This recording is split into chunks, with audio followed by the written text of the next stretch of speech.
Happens in terms of creating wars is a mind manipulation technique called problem reaction solution. And it works like this.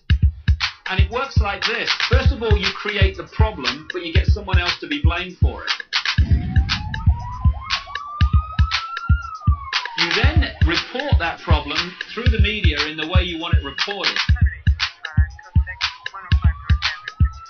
You get the public to react to your problem by saying something must be done, this can't go on, what are they going to do about it? And at that point, they, who have covertly created the problem and blame someone else, who glean that reaction of do something, then offer the solution to the problems they have created. If you tell the people they have an external enemy, they'll follow you anywhere. The government may actually have been behind September 11th and the September 11th attacks and the conspiracy. The New World Order better stop carrying out terror attacks. We've caught them over 200 times in the last 100 years, Western governments doing this. Hitler did it, the Russians did it, the British do it. Look at America, it's turning into a police state. Information we have concerning staged UFO events. And as you know, George, and your audience, this is an area where your audience has just amazing expertise, and obviously you have more than I because you've covered this hundreds of times. But we know that there are declassified U.S. government plans that have been in even mainstream news for the last 15 years or so to project with giant hologram projection systems a 300-yard tall Buddha or Jesus or Muhammad.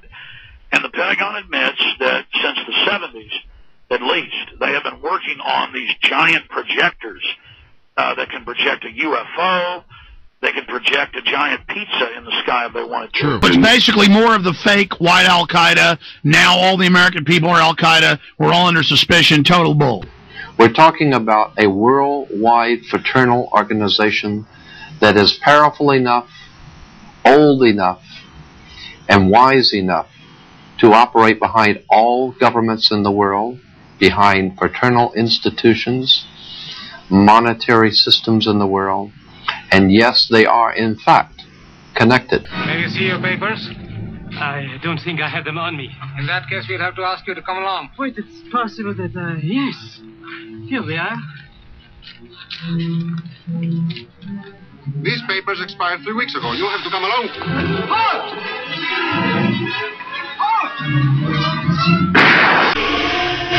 The last thing the men behind the curtain want is a conscious, informed public capable of critical thinking. They seek to keep you in a distracted, naive bubble. And they are doing a damn good job of it. The Bush administration's open borders policy and its decision to ignore the enforcement of this country's immigration laws is part of a broader agenda. President Bush signed a formal agreement that will end the United States as we know it, and he took the step without approval from either the U.S. Congress or the people of the United States. By default of this agreement, the American Constitution will eventually be obsolete. You would think that a situation like this would be on the cover of every major newspaper. That is until you realize that the people who are behind this movement are the same people behind the mainstream media, and you are not told what you're not supposed to know. The North American Union is the same concept as the European Union, the African Union, and the soon-to-be Asian Union, and the same people are behind all of them. And, when the time is right, the North American Union, the European Union, the African Union, and the Asian Union will be merged together, forming the final stages of a plan these men have been working on for over 60 years. A one-world government. One bank, one army, one center of power. And if we have learned anything from history, it is that power corrupts, and absolute power corrupts absolutely. I got a call one day from an attorney woman I knew, and she said, would you like to meet one of the Rockefellers? I said, sure, I'd love to. And we became friends, and he began to divulge a lot of things to me. So he said to me one night, he said that there's going to be an event there, and out of that event, you're going to see we're going to go into Afghanistan, so we can run pipelines from the Caspian Sea. We're going to go into Iraq to take the oil and establish a base in the Middle East, and we're going to go into Venezuela and try and get rid of Chavez. And the first two they've accomplished. Chavez they didn't accomplish. And said you're going to see guys going into caves looking for looking for people that they're never going to find.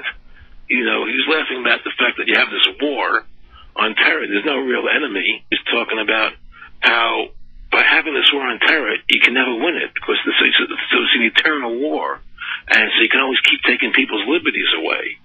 And I said, how are you going to convince people that this war is real? He said, but the media can convince everybody it's real. I mean, you know, it's just that you keep talking about things. You keep saying it over and over and over again, and eventually people believe it.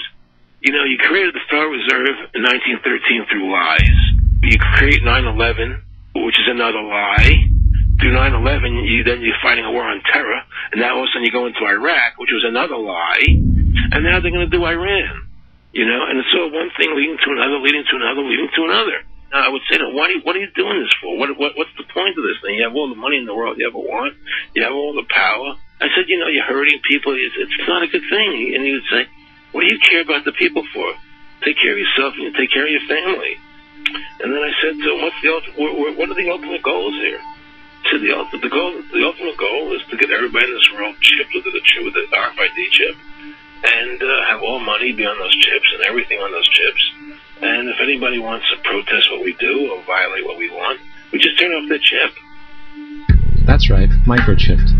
In 2005, Congress, under the pretense of immigration control and the so-called War on Terrorism, passed the Real ID Act, under which it is projected by May 2008, you will be required to carry around a federal identification card, which includes on it a scannable barcode with your personal information. However, this barcode is only an intermediary step before the card is equipped with a VeriChip RFID tracking module, which will use radio frequencies to track your every move on the planet. If this sounds foreign to you, please note that the RFID tracking chip is already in all new American passports.